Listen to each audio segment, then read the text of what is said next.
को एक तरफ लेके गया और उसके शब्द तेल उडेलिया ते क्या कि परमेश्वर ने तेरा अभिषेक किया है इस राजे होने के वास्ते अजीजो असी प्रभु का वचन जेड़ा पढ़े उसके बाद असी आगे जाके वचन पढ़ते हैं शमूएल की किताब उदा 15 अध्याय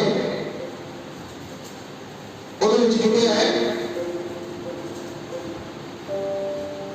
अगर असी पढ़ते हैं 17 में लिखा है कि शमूएल ने क्या जब तू अपनी दृष्टि में छोटा था तब क्या ही इस्राएली के गोत्रों का प्रधान हो गया और क्या यहोवा ने इस पर राज्य करने के लिए तेरा अभिषेक नहीं किया और यहोवा ने तुझे एक विशेष कार्य करने के को भेजा और कहा जाकर उन पापी अमालेकियों का सत्यानाश कर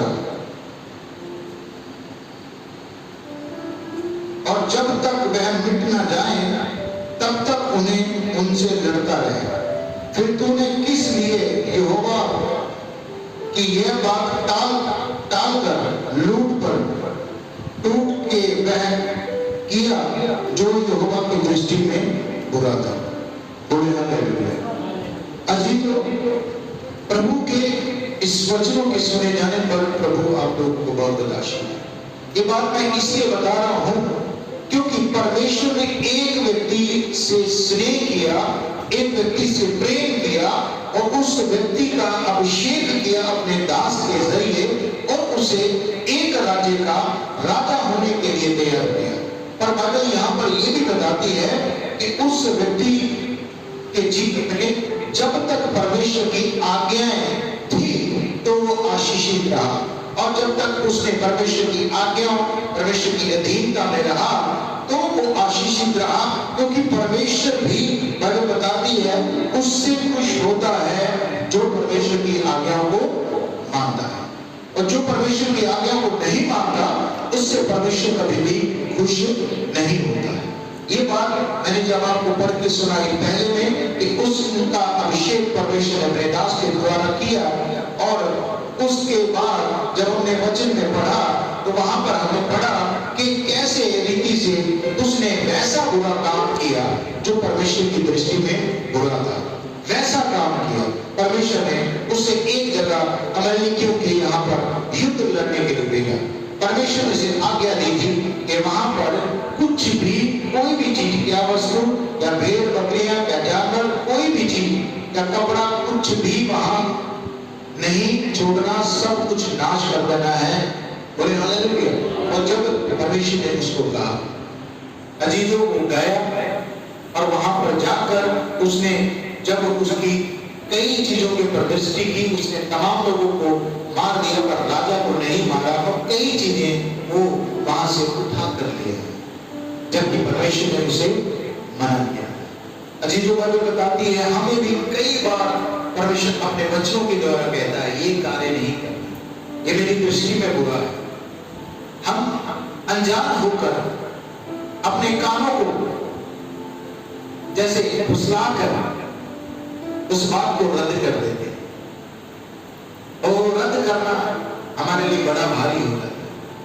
अजीजों, आज समस्त दुनिया के अंदर बहुत सारे लोग होंगे जो परमेश्वर के वचन को सुनते होंगे और बहुत सारे ऐसे भी लोग होंगे जो परमेश्वर के वचन को सिर्फ सुनते ही होंगे और बहुत सारे कम ऐसे लोग होंगे जो परमेश्वर के वचन को सुनते भी होंगे और मानते भी होंगे और बहुत सारे कम ऐसे लोग होंगे जो परमेश्वर के वचन को सुनते भी हैं, मानते भी हैं और उसके अनुसार चलते भी हैं।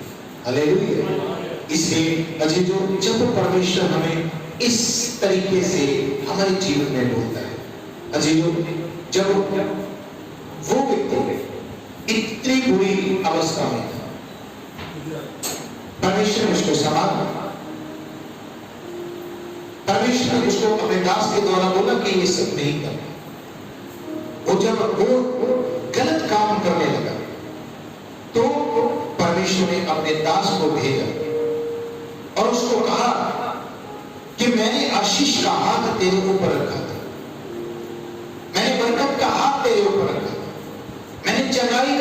तेरे ऊपर रखा था, मैंने अभिषेक का हाथ तेरे ऊपर रखा था, अनुग्रह का हाथ तेरे ऊपर रखा था, दया का हाथ तेरे ऊपर रखा था, विजय का हाथ तेरे ऊपर रखा था। अजी जो कई बार हम भी अपने जीवनों में कई गलतियां कर लेते हैं और बाद में इन बातों के लिए पछताते हैं कि हमारा काम क्यों नहीं हो रहा,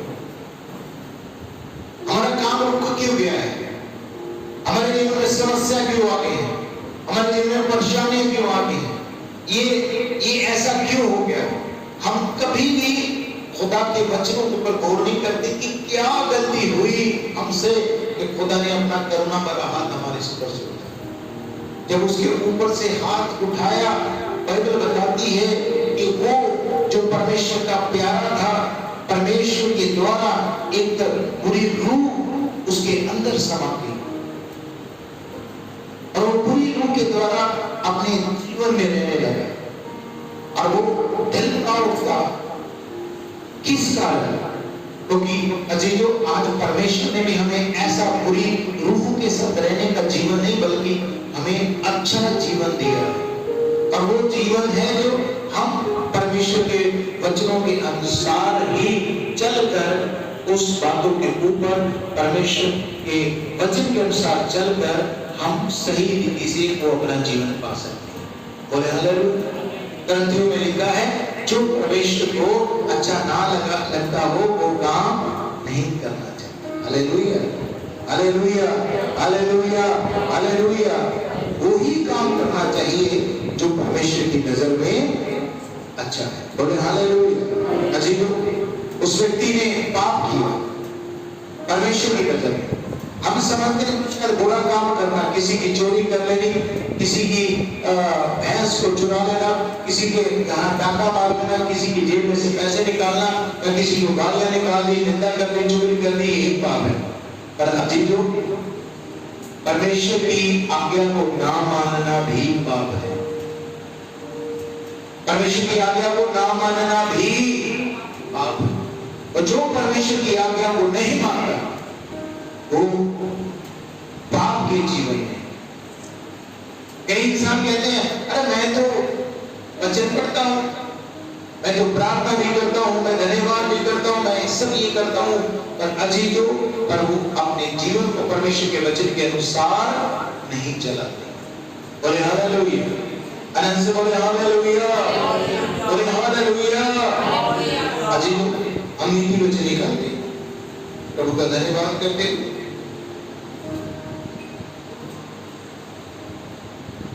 नीति वचन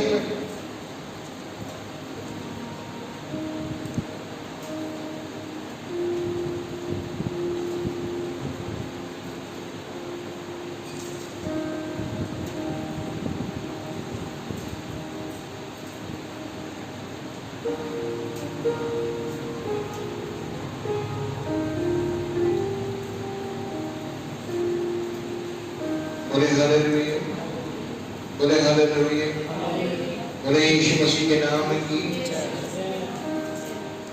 सुनिए, बुद्धिमान पुत्र 13 अध्याय। बुद्धिमान पुत्र पिता की शिक्षाओं को सुनता है। जो बुद्धिमान होता है वो अपने पिता की शिक्षाओं को क्या करता है? सुनता है। और जो निर्बुद्धि होता है वो अपने पिता की शिक्षाओं को इधर से सुनता है और इधर से निकाल देता है। अब जब वो उस निकाल ही देता है तो क्या परमेश्वर उसके ऊपर करना करेगा? इस व्यक्ति के पास परमेश्वर ने अपना एक दास भेजा। वो दास जब गया उससे बोला तुम्हें ये काम करना है, परमेश्वर ने मुझे कहा है कि तुम्हें ये काम करना है। लेकिन हम भी जब पवित्र कलाम निकालते हैं, अभी जब पवित्र कलाम को बोलते हैं कि खुदा हमसे कहता है ये काम करना है, ऐसा करना है, पर हम उसकी बात को अनसुना करके अपने दिल की बात को पूरा करते हैं। और जो इंसान ऐसा करता है अजीजों, वो परमेश्वर विरुद्ध में सबसे बड़ा पाप करता है। परमेश्वर की आज्ञाओं को अनसुना करना सबसे बड़ा पाप है। और मैं बताना चाहता हूं, ये पाप कभी भी आप अपनी जिंदगी में न करें। अगर आप इस पाप में रहेंगे तो आप खुदावन के उस आशीष भरे अनुग्रह भरे हाथ के नीचे नहीं रहेंगे, बल्कि उस साहस को आपकी जिंदगी से हटा लिया जाएगा। इसलिए आप हमेशा परमेश्वर के वचन को सुनकर उसके अनुसार अपना जीवन व्यतीत करें। चुप है, कला में लिखा है, तो मुझे चोट ने किसी को ईश्वर करके ना मारना। ये बात अगर हम दानियल की पुस्तक में पढ़ें तो वहां दानियल के शुरू के अध्याय में पढ़ें तो वहां पर शद्रक मेशक अबेदनगो हैं जो अपने पिता की बात को क्या कर रहे हैं, सुन रहे हैं। हो सकता है आप में भी किसी को ऐसे हो जो खुदा की बात को हमेशा अपने जीवन में अहमियत देते हो, अपने मुंह से बोलेंगे हालेलुया हालेलुया, क्योंकि पिता की बात, स्वर्ग के परमेश्वर की बात से और कोई भी बड़ा नहीं। उस पिता की बात का आदर किया। हमें बाइबल बताती है, शमूएल की किताब पढ़ने से पहले बाइबल बताती है कि प्रभु यीशु मसीह ने अपने पिता की बात को मान दिया, उसको पूरा किया। कौन है जो अपनी जान को कुर्बान कर देगा? प्रभु यीशु मसीह के चेले प्रभु यीशु मसीह को कहते थे, प्रभु हमें प्रार्थना करना सिखाओ, हमें क्या करो, प्रार्थना करना सिखाओ। क्यों कहते थे वो प्रार्थना करना सिखाओ? क्योंकि जी तो प्रार्थना हमें ये सिखाती है, जैसे तेरी मर्जी आसमान में पूरी हो वैसे धरती पर भी पूरी हो। धरती में कौन उसकी मर्जी को पूरी करेगा? हम। और जब हम उसकी मर्जी को सुनते हैं, उसकी मर्जी क्या है? आज बहुत सारे लोग परमेश्वर के सामने अपनी प्रार्थनाओं के विषय रख देते हैं, समस्याओं के विषय रख देते हैं। मैं ये हूं, मैं बीमार हूं, मैं दुखी हूं, मैं परेशान हूं, मेरे हालात खराब है, मैं ऐसा हूं, मैं वैसी हूं। बहुत सारी चीजों को परमेश्वर के सामने रख देते हैं, पर कभी भी वो परमेश्वर से ये नहीं पूछते परमेश्वर तेरी इच्छा क्या? प्रभु यीशु मसीह गethsemane के बाद के अंदर बैठकर प्रार्थना कर रहे हैं और प्रार्थना करते हैं और अपने विषय को रखने की कोशिश कर रहे, कहते हैं कि प्रभु ये प्याला जो है, ये दर्द, ये शरीर की मौत में नहीं सह सकता, ये प्याला, ये जहर का, ये तकलीफ का प्याला मैं नहीं पी सकता, चाहे मेरे सामने से हटा सकता है। पर उन्होंने अपनी बात को रद्द करके कहा, फिर भी मैं चाहता हूं मेरी नहीं बल्कि तेरी इच्छा पूरी। और जब ऐसा कहा तो परमेश्वर ने अपनी समझ उसके अंदर डाल दी और वो समझ से बल से खड़ा हुआ और उसने शैतान के सर को अपने पैरों तले उछल दिया। जब आप भी परमेश्वर की मर्जी को पूरा करते हैं, आपको भी परमेश्वर हिम्मत देता है ताकि आप शैतान के सर को उछल दें। अगर आप अपने सोच विचारों से, अपनी ताकत से, अपने दिमाग से लड़े आगे बढ़ेंगे तो आप कभी भी वो दलेरी नहीं पा सकते जिस दलेरी से आप बीमारी, जिस दलेरी से आप तकलीफें, बंधन, शैतान, दुष्ट आत्मा के सर को कुचल सकते हैं। प्रभु यीशु मसीह कहते हैं, मैं चाहता हूं मेरी नहीं बल्कि तेरी इच्छा पूरी। उन्होंने अपने चेलों को सिखाया उस प्रार्थना में, ऐ हमारे बाप तू जो आसमान में है, तेरा नाम पाक तेरी बादशाहत आए, जैसे तेरी मर्जी आसमान में पूरी होती है वैसे धरती पर भी पूरी हो, और धरती पर वो हम पूरी कर दे, क्योंकि हम उसके जिंदा गवाह हैं, क्योंकि हमें उसने नजात दी है, हमें उसने बीमारियों से आजाद किया, बंधन को तोड़ा है, उन तकलीफों, उन दर्द, उन हालातों के अंदर से मैं बाहर निकाला है। उसने कहा जब तू चंगाई पाए तो अपनी छत पे चढ़ जा और चिल्लाकर लोगों को बता कि तेरे परमेश्वर तेरे जीवन में क्या किया है। हालेलुया, धन्यवाद प्रभु। सोने चांदी से नहीं, हीरे जवाहरात से नहीं, धन दौलत से नहीं, बल्कि परमेश्वर उससे आनंदित होता है जो उसकी आज्ञाओं को मानते, उसकी आज्ञाओं पर चलते। मैं शमूएल की किताब आपके सामने बता रहा था, उसके शुरू के अध्याय में आप पढ़े कि राजा ने खरी सोने की मूर्ति बनाई और कहा तमाम लोगों को कि इस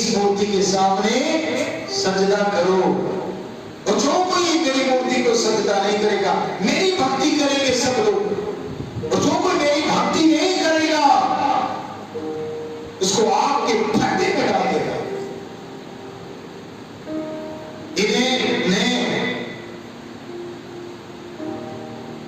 सब लोग, कोई वहां पे पुराना नहीं है जिसको नहीं पता, सब लोगों को पता है। वहां जितने लोग थे उस समय के अंदर, उन हर एक व्यक्ति को पता था कि परमेश्वर की आज्ञा है। इन निर्गमन से शुरू होती है परमेश्वर की आज्ञा, जहां उन्होंने अपने दास मूसा को लिख कर ये कहा कि मेरे लोगों को जाके बताना और मेरे लोग इसके ऊपर चित्र लगाए। अजीजों, जब ये बात होती है तो वहां वो वचन, वो आगे व्यवस्था आगे आगे चल रही है। दाऊद राजा उस व्यवस्था को, उस व्यवस्था के संदूक को अपने शहर में गिराते हैं। क्यों? कहते हैं अगर उस जगह पर जहां पर परमेश्वर का संदूक है, परमेश्वर की आज्ञा है, वहां इतनी आशीष है, अगर वो हमारे नगर में आ जाएगा तो हमारा नगर कितना आशीष में हो जाएगा। हालेलुया। बाइबल बताती है कि अगर उसकी आज्ञा आपके घर में आ जाएगी तो आपका घर कितना आशीष में हो जाएगा। हालेलुया, बोले हालेलुया, बोले हालेलुया। आपका घर कितना आशीष में हो जाएगा। राजा तो कहता है अगर मेरे नगर में उसकी आज्ञा आ जाए तो मेरा नगर कितना आशीष में हो जाएगा, कितना धन्य हो जाएगा मेरा नगर। अब सोचिए, एक राजा अगर इस बात को सोच रहा है, सोचिए अगर वो आगे हमारे घर में आ जाए तो हमारा घर कितना आशीष हो जाएगा। ये बात को सोच कर उन लोगों ने भी परमेश्वर की आज्ञा को सुना है कि तू मुझे छोड़कर किसी को ईश्वर करके ना। सब लोग डर रहे हैं, उनके सामने, मूर्ति के सामने सजदा कर रहे हैं, 3 लोग नहीं कर रहे। राजा के सामने पेश किया गया, ये 3 लोग नहीं सजदा कर रहे। राजा कहता है भाई तुम लोग सजदा नहीं करते, तुम लोग अगर सजदा नहीं करते तो तुमको वहां करके भट्टे में डाल दिया जाएगा। उन्होंने बोला हमारे परमेश्वर की आज्ञा है कि हम उसे छोड़कर और किसी के सामने सजदा ना करें, क्योंकि हमारा परमेश्वर आद और अंत और अल्फा ओमेगा परमेश्वर है, उसी ने सब कुछ रचा है, उसके अंदर समर्थ है, वो हमें आग के भट्टे से बचाने की ताकत रखता है। इतना कॉन्फिडेंस, सर कटा देंगे पर परमेश्वर के सामने क्या करेंगे, उसकी आज्ञाओं को हम कुछ नहीं सकते। आज संसार के अंदर बहुत सारे लोग हैं, हो सकता है आप में से कोई देख रहा हो सकता है आप में से कोई हो जो परमेश्वर की आवाज को सुनता है पर इधर से निकाल देता है, इधर से सुनता है और इधर से निकाल देता है। कई लोग कहते हैं, मैंने कई लोगों से सुना है कि भाई ये 2 कान परमेश्वर ने दिए हैं, कहता है 2 कान इसलिए दिए, इधर से सुनो और इधर से निकाल दो। जो व्यवस्था के ऊपर चित्त लगाते हैं, जो उसकी आज्ञाओं के ऊपर चित्त लगाते हैं, वही आशीष में। इन लोगों ने शद्रक मेशक अबेदनगो ने वचनों के ऊपर, आज्ञाओं के ऊपर चित्त लगाया और देखिए क्या है, उसको आग के भट्टे में डाल दिया, आग उनको जला नहीं रही। आग भी, समस्या भी उसके सामने झुक गई है जो खुदा की आज्ञाओं को बदल देता है। और जिसके जीवन में खुदा की आज्ञा है, कभी उसके जीवन में समस्याएं उसका कुछ भी नहीं कर सकते। बोले हालेलुया। मैं आज वचन के द्वारा परमेश्वर सहमति है, वो आज वचन के द्वारा आपसे बातचीत कर रहा है। वो आपको बता रहा है कि मेरी आज्ञा तेरे जीवन में कैसा बदलाव कर सकती है। आज आपको विचार करना है, आज आपको इसके ऊपर मनन करना है, इसके ऊपर चित्त लगाना है। बात छोटी या बड़ी नहीं होती, प्रचार छोटा या बड़ा नहीं होता। प्रचार एक वचन की बात अगर आपके चित्त में घर कर जाए, आपकी जिंदगी में असर कर जाए, वो आपके जीवन को बदल देगा। कि यीशु ने मेरे लिए अपना लहू बहा दिया ताकि मैं बंधनों से आजाद हो जाऊं, समस्याओं से आजाद हो जाऊं, छुटकारा पाऊंगा। ये सबसे बड़ी सच्चाई है हमारे जीवन।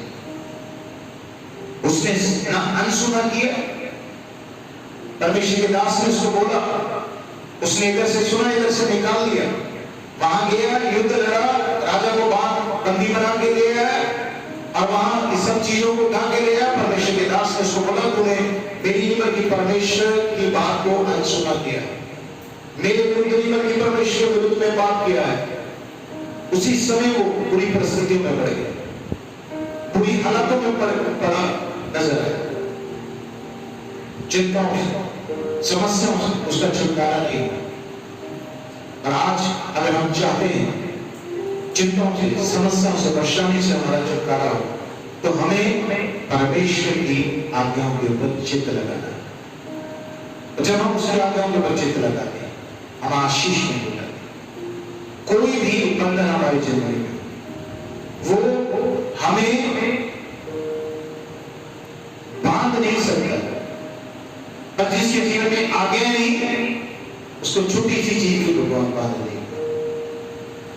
एक चिंता के अंदर लेके उसको बांध दे, एक डर उसके जीवन में उसको बांध दे। हाँ, क्या होगा, काम तो है नहीं, बाहर जाके तो कुछ होना ही,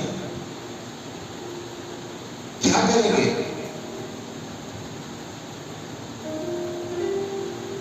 आलसी जो व्यक्ति है, मैं तो समझता हूं कि वो आलस से प्रार्थना नहीं करता होगा कि करने चलो चलो।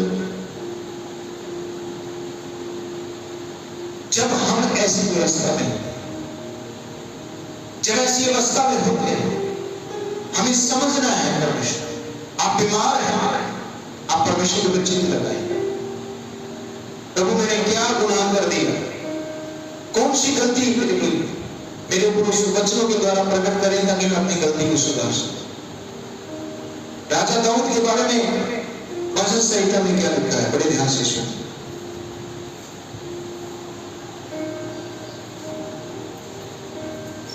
हे परमेश्वर, अपनी करुणा के अनुसार मुझ पर अनुग्रह कर।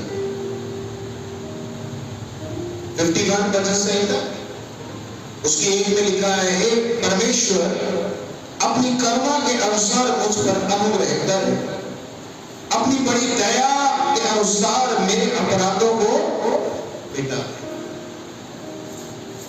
जो अपने अपराध छिपा रखता है, सुन लीजिएगा बड़े ध्यान से बात, कभी भी अपने अपराधों को नहीं छुपाना। आपके अपराध मनुष्य से छुप सकते हैं, पर परमेश्वर आपके सारे अपराधों को जानता है। मैं समझता हूं कि शमूएल ने उस समय घुटने टेक कर अपने गुनाह की तौबा की और देखी, परमेश्वर मेरे से बहुत बड़ी गलती होगी, आपने मुझे सब कुछ वहां ये करने के लिए कहा था, मैंने ये किया, मैं अपने गुनाह मानता हूं। प्रभु वचन कहता है वो विलंब से क्रोध करने वाला परमेश्वर, वो दया करने वाला परमेश्वर, और मैं समझता हूं कि वो शमूएल पर दया कर देता है और वो अपनी करुणा का और दया का हाथ जो उसके ऊपर वो कभी ना हटा, पर वो हटा किस कारण? क्योंकि उसने अपने अपराध को छुपा रखा। बोले हालेलुया। इसलिए कभी भी आप जब परमेश्वर के विरुद्ध में पाप करें, झूठ बोले, बेईमानी करें, सुबह दोपहर कोई भी पाप, पहले तो प्रभु का वचन कहता है हमें ये सब नहीं करना, क्योंकि वो महान परमेश्वर ने हमारे लिए ऐसी आशीष के लिए हमारे लिए सब कुछ तैयार कर रखा है। यहाँ धरती पर कोई आनंद का जीवन, दुखों से रहे जीवन, समस्या परेशानियों से रहे जीवन, वो तब हमें मिलेगा जब हम उसकी आज्ञाओं को मानेंगे। तो जब हम उसकी आज्ञाओं के ऊपर चलेंगे और समर्थ पाएंगे और बल पाएंगे, तो वो हमारी जिंदगी में वो वचन क्या करेगा? काम करेगा। आनंद से बोलिए हालेलुया, बोलिए हालेलुया। बीज की बोरी अपने घर में जिससे कण कुछ भी कोई भी बीज हो जिसमें फल आता हो, वो अपने घर में बोरी में बंद करके अपनी अलमीरा में रख दो। 6 महीने रख दो, साल रख दो, 2 साल रख दो, वो आपकी अलमीरा में पड़ा पड़ा रहेगा, पर वो कभी भी फल लेकर नहीं आएगा। जब उसको मिट्टी मिलेगी, ये धरती वाली मिट्टी मिलेगी, पानी मिलेगा, खाद मिलेगी, और वो इतना सा भी इतना बड़ा पेड़ बन सकता है। ये ताकत है उसके अंदर। उसकी आप छोटे से बीज की ताकत को समझिए। एक छोटा सा बीज अगर आप उसको बाहर जाके लगा दो, तो वो जब उसको पानी मिले, जब उसको खाद मिले, जब उसको धूप मिले और जब उसको मिट्टी मिले, तो वो आने वाले समय के अंदर सही पोषण उसको मिले, तो वो एक बड़ा पेड़ बन सकता है, बहुत बड़ा पेड़ बन सकता है और आशीष हो सकता है। बोले हालेलुया। ऐसे ही मनुष्य भी प्रभु का बीज को सही मिट्टी मिले।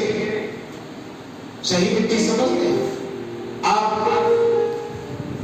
प्रभु का वचन अगर मैथ्यू चैप्टर में पढ़ेंगे तो वहां पर प्रभु ने वचन में कहा, एक बीज बोने वाला बीज लेके निकला।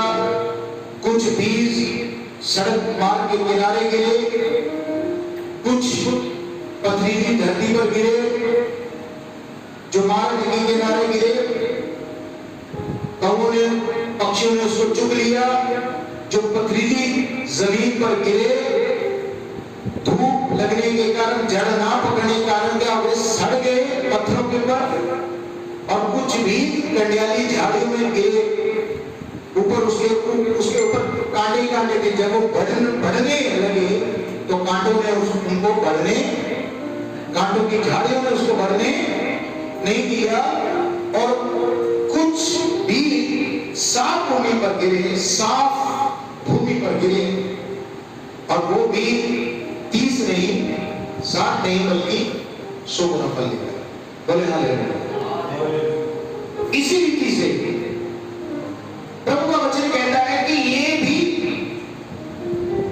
4 तरह की मिट्टी के लोग इस धरती पर है।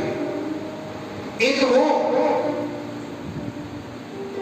है तो प्रभु में है, सब है तो मसीह में, प्रार्थना भी करते हैं, पर उनके अंदर फल नहीं आते।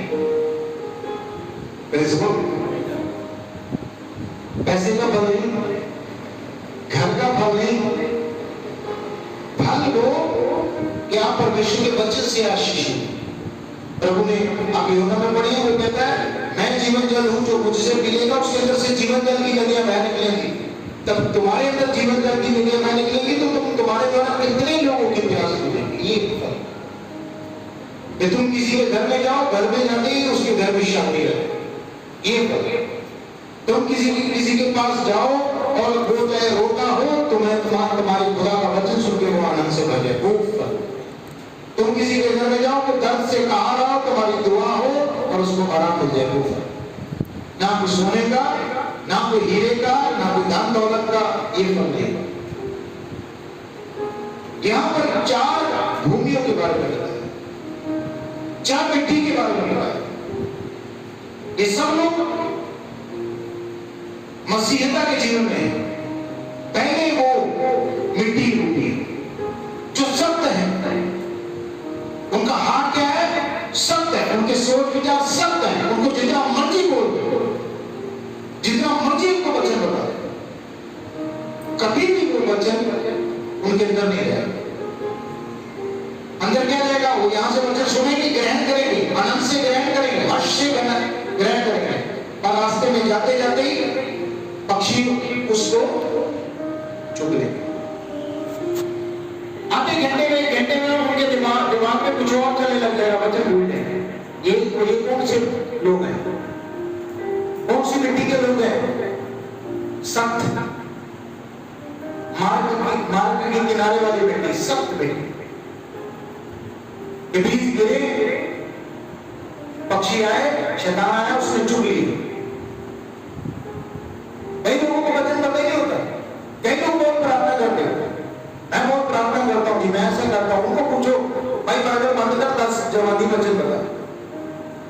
जब आप पूछेंगे तो चुप्पी छा गई, आवाज नहीं निकलेगी। क्यों? क्योंकि अंदर कुछ होगा तो बाहर निकलेगा। वैसे बड़े वो पढ़ेंगे प्रार्थना करने वाले,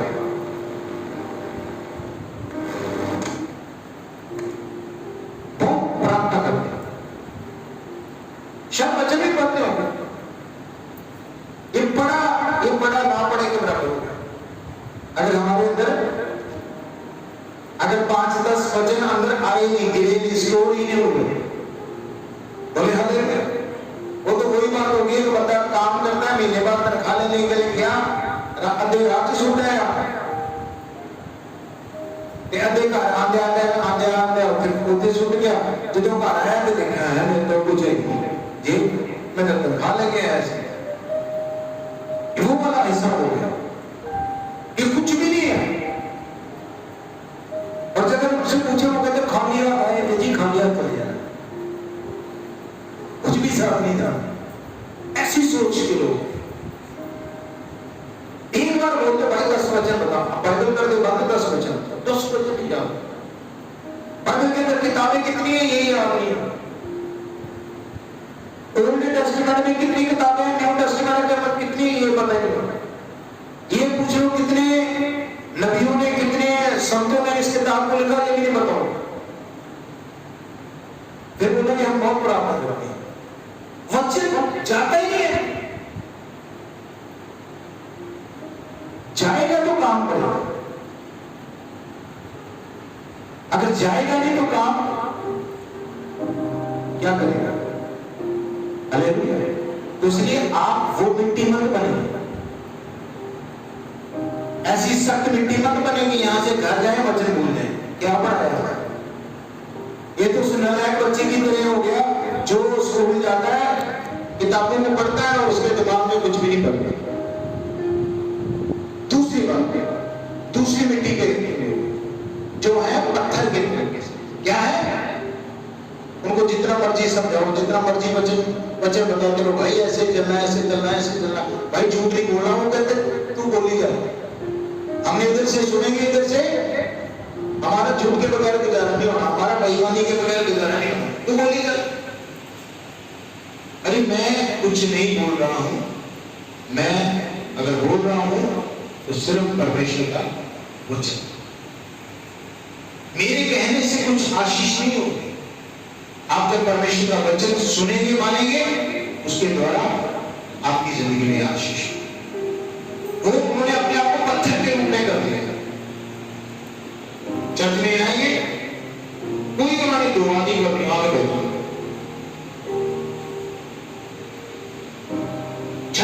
छत को लिखी है, पक्के लिखी है, ऐसे उन्होंने एक अलागे कुर्सी पे बैठ पड़ी रखी पसी की चर्च से काम पे आप ले रहा कुर्सी पे सख्त है। एक संत ने बोला था, खुदा के घर का तो पानी मारना नहीं है, खुदा के घर की तो झाड़ू ऊंचा मारना नहीं है। दुआ तो बहुत दूर की बात है, इतना ही अगर किसी ने कर लिया तो स्वर्ग का परमेश्वर देखता है, उसको बड़ी बरकतों से भर देता है। ये है आशीष। और वो क्या करा? संत कर उठेंगे, कोई सेवा नहीं करनी, कोई काम नहीं करना, कुछ नहीं करना। कई लोग कहेंगे हम बहुत प्रार्थना करते हैं, हम ऐसे करते हैं, हम ये करते हैं, वो करते हैं, बहुत सब कुछ करना, ये करना, वो करना, ऐसा कर ही नहीं। पर कुछ पूरी जीवन में सेवा का समर्पण नहीं होता। चर्च की आज्ञा है, खुदा की आज्ञा है, कोई नहीं। चर्च में आके कभी काम नहीं करते। मैं देहात के अंदर मुझे मौका मिला, वहां पर एक बार जाने के लिए बड़े बड़े अफसर लोग हाथ जोड़ के बोलते हैं, बड़े बड़े IPS अफसर कहते हैं हमें लैट्रिन साफ करने की सेवा, कि हम लैट्रिन में साफ करें उसको। लोगों का पेशाब करने वाली जगह है, वहां साफ करें। लोगों की लैट्रिन करने वाली जगह को साफ करें। ये सेवा है, क्योंकि जो नाम करता है अपने व्यक्ति उसी के अंदर बीज फल लेकर, और जो नाम नहीं करता अपने आप उसके अंदर कोई फल नहीं। और वो मिट्टी सख्त है ऐसे आइए, अच्छा जी पास्टर जय मसीह की धन्यवाद, वो अपने घर को चले, उनको कोई लेना देना नहीं, क्योंकि खुदा से उनको कोई लेना देना नहीं, उनको चर्च से कोई लेना देना नहीं, उनको प्रार्थना से कोई लेना देना नहीं। वो तो एंजॉयमेंट कर रहा है, यहाँ आए जी कपड़े वो आएंगे टाइम से, ये पहले ना चले जाए कि देखते क्या धंधे ना करेंगे, कपड़े ना बदले ना जाए, इन्हें पादरी जाकर केवल लैट्रिन साफ करवाया ना, काफी टाइम से जाओ, टाइम से जाएंगे, थोड़ा लेट ही चलेंगे, प्रार्थना हो शुरू होती है, आंखें बंद करके बैठेंगे, उसके बाद उठेंगे, घर को चलेंगे। ये है क्या कर रखा है, पत्थर के समान, जो मर्जी वचन सुना है कुछ नहीं होगा उनके, इतना से फर्क नहीं पड़ेगा। अब बाइबल कहती है एक तीसरी मिट्टी के वो लोग हैं, मसीह लोग हैं, तीसरी मिट्टी के, बड़े ध्यान से सुनिएगा आप लोग भी जो समय फोन के माध्यम से देख रहे हैं, जो फेसबुक के माध्यम से देख रहे हैं, यूट्यूब के माध्यम से देख रहे हैं, और वो लोग भी क्या इसी रीति से कार्य कर रहे हैं। अब वो उनके जीवन में बीज जाता है, बड़े हर्ष से प्रार्थना करनी शुरू कर देंगे, दुआ करनी शुरू कर देंगे, अपना टाइट देना, अपना दसवां निकाल के खुदा के घर में देना शुरू कर देंगे। नए जब होंगे प्रार्थना, ओ वाह क्या बात, बड़ा अच्छा लगता है पास्टर जी, नए होंगे, क्योंकि वो जब उनके ऊपर झाड़ियां कांटे वाली होती है तो उनको पता नहीं चलता, जब वो बीज पड़ता है, उनकी मिट्टी सही होती है, बीज पड़ता है पर कांटे उनको बढ़ने नहीं देंगे। वो आएंगे, हर्ष से प्रार्थना करेंगे, धन्यवाद करेंगे, अपनी कमाई में से दसवां निकाल कर देंगे, बोलेंगे पास्टर जी मैं 1 घंटा प्रार्थना करता हूँ, मैं 1.5 घंटा करने लग गया हूँ, ऐसा है ये बहुत सही बात। पर क्या होगा, कुछ समय तक जैसे वो बढ़ेंगे, कांटे वाली झाड़ियां उनको ऊपर नहीं बढ़ेंगी। वो कांटे है समस्या, परेशानी, हो सकता है क्या होगा, एक दिन खुदा आपको परखे, आपका काम बंद कर दे, फिर आपको देखिए कि अब आप दसवंत कैसे दोगे, आपके पैर में चोट लगा दे, फिर आपको देखिए कि आप घुटने कैसे टेकोगे, आपको बीमार कर दे, आपको बिस्तर में डाल दे, फिर वो देखिए कि आप चर्च में कैसे जाओगे। ये सब कुछ वो कांटेदार झाड़ियां हैं इंसान के जीवन, वो समस्या वर्षा है। कई लोग अपने घर में दुआ नहीं कर सकते। अरे दुआ के लिए कुछ साथ की जरूरत नहीं है, दुआ के लिए सिर्फ पवित्र आत्मा की जरूरत है। हालेलुया। दुआ के लिए किसी का साथ नहीं, या आपकी पत्नी आपके पास बैठे तो आप दुआ करेंगे, आपके बच्चे आपके पास बैठे तो दुआ करेंगे।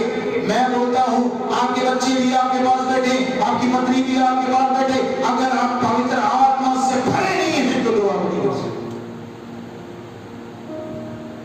पवित्र आत्मा से भरे हैं, फिर आपको किसी चीज की पत्नी की दुआ के लिए, मेरी पत्नी बैठे, मेरे बच्चे बैठे, हम पूरा परिवार बैठे, ऐसा करें, तालियां बजाएं, फिर आपको एक कमरे में कोने में बैठकर भी आप 2 घंटे घुटने टेककर रोकर खुदा की इबादत कर सकते हैं। हालेलुया। एक गीत है, तेरा फजल मेरे लिए काफी है, तेरे लहू तो मैंने मिली माफी है। जो व्यक्ति ये बंदा याद रखता है कि तेरा फजल मेरे लिए काफी है, उसको किसी साथ की जरूरत नहीं होती। जिसको ये बंदे को याद होता है कि मेरे लिए यीशु ने लोग पाया, उसको किसी साथ की जरूरत नहीं होती, वो अकेले बैठ के प्रार्थना करते हैं। यीशु मसीह जब जंगलों में गए, किसकी बदौलत गए? मत्ती 4 कहता है 40 दिन रात बैठे रहे बिना भूख प्यास के, किसकी बदौलत? पवित्र आत्मा के साथ, पवित्र आत्मा की संगति के साथ। आप जब पवित्र आत्मा से हालेलुया। कांटे वाली झाड़ी है, समझ गए आप? वो मिट्टी में बीज परमेश्वर का जाता है, पर समस्या उनको बढ़ने नहीं पड़ेगी। वो चर्च में नहीं आ सकते, जितना मर्जी का वो लगाओ। जिन चर्च लगेगा 10:30 से मैंने कई बार बोला आधे घंटा पहला हो आए, आ नहीं सकते। समस्या है, समस्या को बढ़ने नहीं देगी, वो कभी भी नहीं आ सकती। आप जितना मर्जी जल्दी जाता भले हालेलुया। मैं आपको उदाहरण के रूप में एक बता, एक शैतान ने एक पर्दा लगा रखा, वो कहता कि ये पर्दा मैं खोलूंगा नहीं, ये 11 बजे खोलूंगा, तेरे को 11 बजे के बाद जाना मजबूर है इंसान। उसकी सोचों के ऊपर हैवी हो गया, वो हो गया, वो जीता नहीं है, वो हार गया। अब एक वो शैतान कहता तो जितना मर्जी जोर लगा ले, वो शैतान के उस पर्दे को फाड़ कर हालातों से जूझ कर खुदा के चरणों में आगे बैठ जाता है, वो जंग जीतता है। वो है उसकी जंग जीती हुई। वो जो लेट आ गया, लेट का मतलब समझो, ये भी आज्ञाकारिता है। मैं आज आज्ञाकारिता के ऊपर आज्ञाकारिता के ऊपर वचन प्रचार करता हूं, ये भी आज्ञाकारिता। लेट से लेट का मतलब समझो, जब एक व्यक्ति मर जाता है तो उसकी फोटो के नीचे क्या लिखा रहता है? क्या लिखा होता है? लेट। समझे मेरी बात? तो जब आप खुदा के घर में आए तो आप टाइम से आए तो आपको भी क्या बोला जाएगा? लेट। समझे मेरी बात? जो खुदा की आज्ञा जिसके जीवन में नहीं है, वो व्यक्ति खुदा को नहीं भागा। खुदा की नजरों में वो नहीं व्यक्ति भागा। वो जो खुदा की आज्ञा में रहता है, वो ही उसके हृदय को खुश करता है। चौथे, ये बात करके मैं प्रभु का धन्यवाद करता हूं। चौथे को बेटे, कौन सी बेटी वाले जिनके जीवन में कोई समस्या नहीं, अगर समस्या होगी वो उखाड़ के फेंक देंगे। आप जब कभी खेतों में जाएं तो खेतों में किसान जब कणक बीजता है तो कणक के साथ साथ में क्या होता है?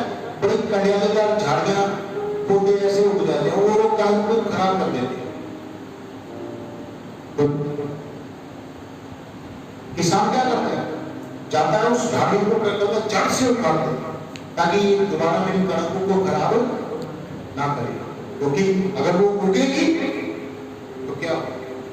हालेलुया। इसी रीति से जो सही मसीह व्यक्ति है, जिसका जीवन सही है, वो अपने जीवन में कोई भी समस्या जो खुदा से, बाइबल में लिखा है, कौन है जो मुझे मसीह के प्रेम से अलग कर सकता है? क्या ताकत है? कौन सी शक्ति है जो मुझे खुदा के वचन से अलग कर सकती है? वचन क्या उसकी आगे कौन है? अगर पादरी ने बोला 9:30 बजे तो 9:30 बजे मैं क्या 9 बजे जाकर बैठूंगा, घुटने देखूंगा, ये नहीं आया जाके घुटने देखूंगा, पहले रोऊंगा खुदा के सामने, आधा घंटा रोऊंगा, क्योंकि उस आंसुओं से मेरा हृदय नरम होगा और उस आंसुओं से, उस मेरे टूटे हृदय से खुदा मेरी प्रार्थना को सुनेगा। आए बैठे चले गए, कोई आ गया ना, कोई हमारे जीवन में काम नहीं, कुछ नहीं, उसके अनुसार हम अपने जीवन को सही व्यतीत नहीं करेंगे। शमूएल ने जब उसका अभिषेक किया शाऊल का, तो वो परमेश्वर की बात को सुनता था। थोड़े समय के बाद उसने परमेश्वर की बात को सुनना बंद कर दिया। कई लोग पादरी की बात को नहीं सुनते, कहते पादरी बुढ़ानी पादरी ये है, कहना रहता है कहता पादरी ठीक है ना।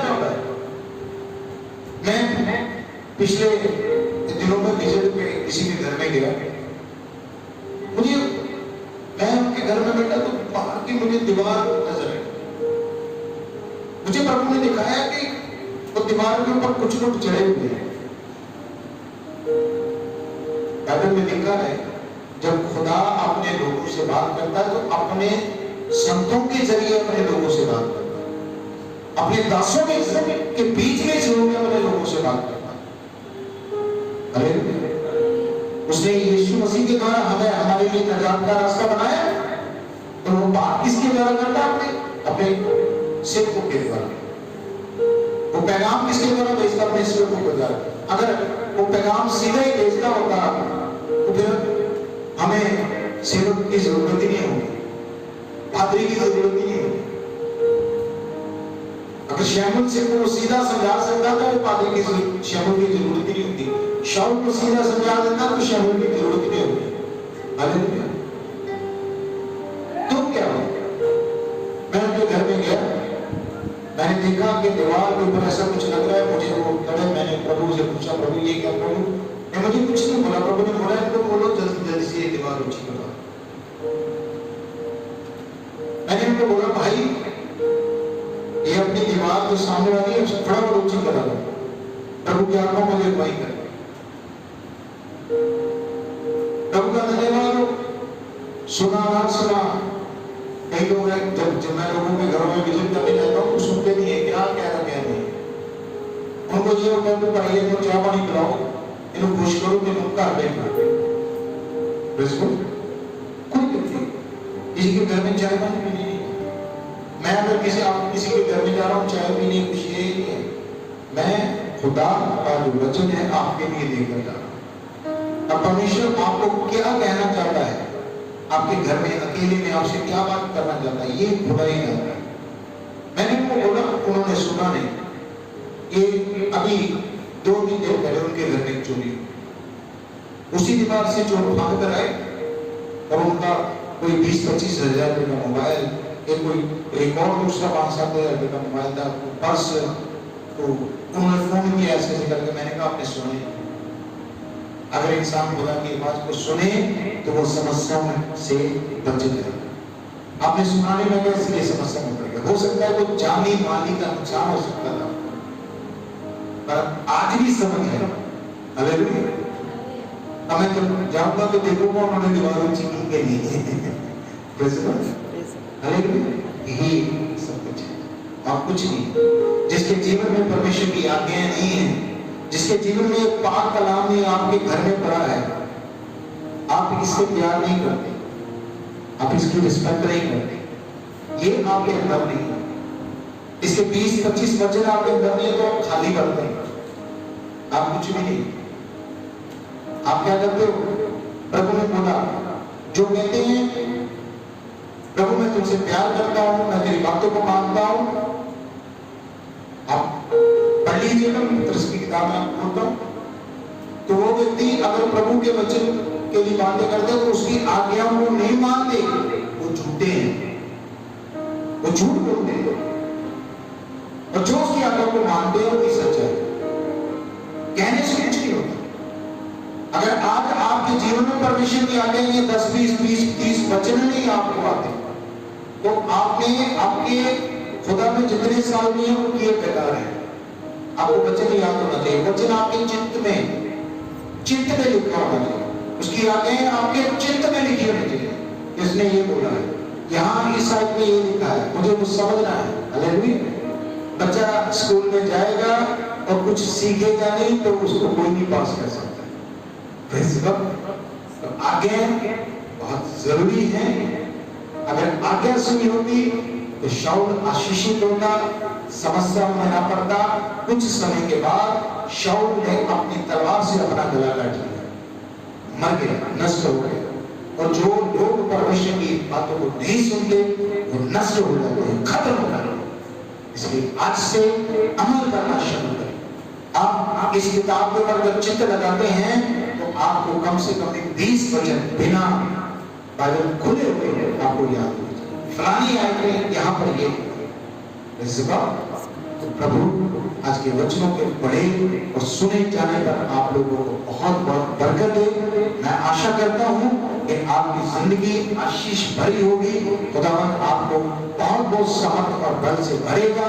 सदा खुदावंद आपके पर अपनी करुणा और दया करेगा। हालेलुया।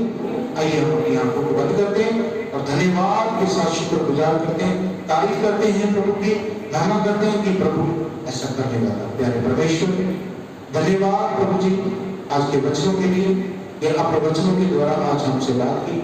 सदा तेरी करुणा, तेरी दया, तेरी आशीष द्वारा हाथ हमारी जीवन में रहे। तो महान परमेश्वर है, तो सुना के बल से भरने वाला है, अपने आनंद और अपनी शांति को हमारी जिंदगी में।